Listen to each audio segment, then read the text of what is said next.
Hey guys, what's up? It's AD.VideoEditor here, and in this tutorial we're going to go over shapes in After Effects. So to get started, open up a new composition, and then what you can do is go up to the toolbar up here and find this icon that looks like a rectangle. And if you hover over it, you'll see it says Rectangle Tool. So you can click on that, and then suddenly you have these options appearing on the right. So these are your fill and stroke options, which you might not understand until you actually see the shape. So first let's create the shape, and you can simply do that by clicking on your preview and dragging to wherever you want. So when you start that, you see your shape appear, and then you have a new shape layer created in the timeline. So going back to fill and stroke, by looking at it now, you can clearly see that fill is just whatever color your shape is. So if I want to go ahead and change that, I can just double click on that, and then your color palette will appear. And if I want to make this, let's say, nice light blue, I can adjust it, click OK, and there we go. And then the stroke is just the outline of the shape. So you can click on that, and then you have some options. You can, like, if you don't want a stroke, you can set it to none.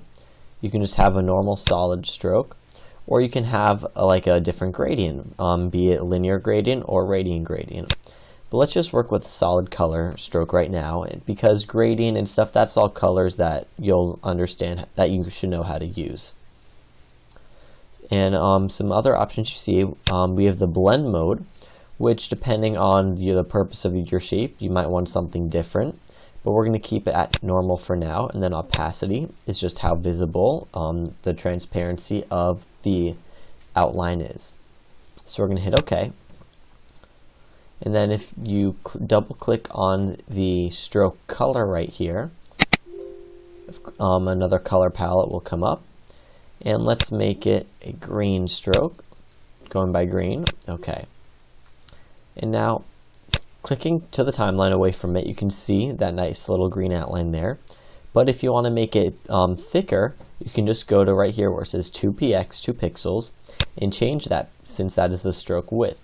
So the greater that is, make sure you have your layer selected, otherwise there will be no change, as you just saw. So with the layer selected and you increase that, you notice that your width increases. And if you pay close attention, you'll notice that it increases both inward towards the shape and outward.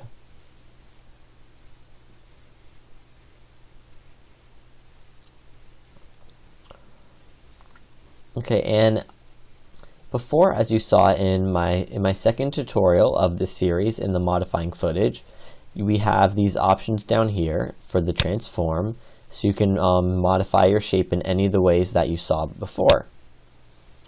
Okay, so that's a rectangle. Let's go ahead and delete that, and let's try a different shape. To change the shapes, you can simply click and hold on that option, and suddenly you see all of these options we have here.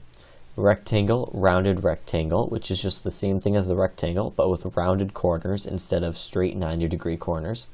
An ellipse tool, a polygon tool, and a star tool.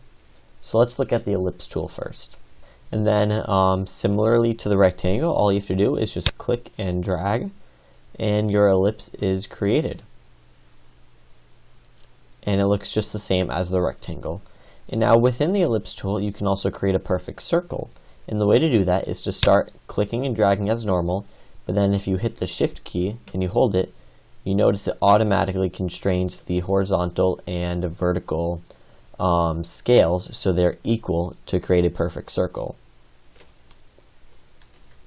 Next, if we go down the list, we have the polygon tool, which just makes a nice looking little pentagon. And lastly, the star tool, which if you want a nice star, you can just click that and make cool star designs. Well guys, that's pretty much it for this tutorial. The shapes are pretty simple to understand. You can always mess around with the fill and stroke, find colors you like, learn new things, maybe mess with the blending mode a little bit, or try gradients.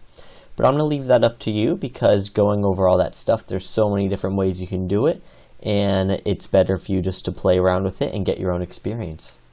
Well guys, thanks for watching. Please remember to like, subscribe, comment, follow me on Twitter, and I will see you guys in the next tutorial. Thanks for watching.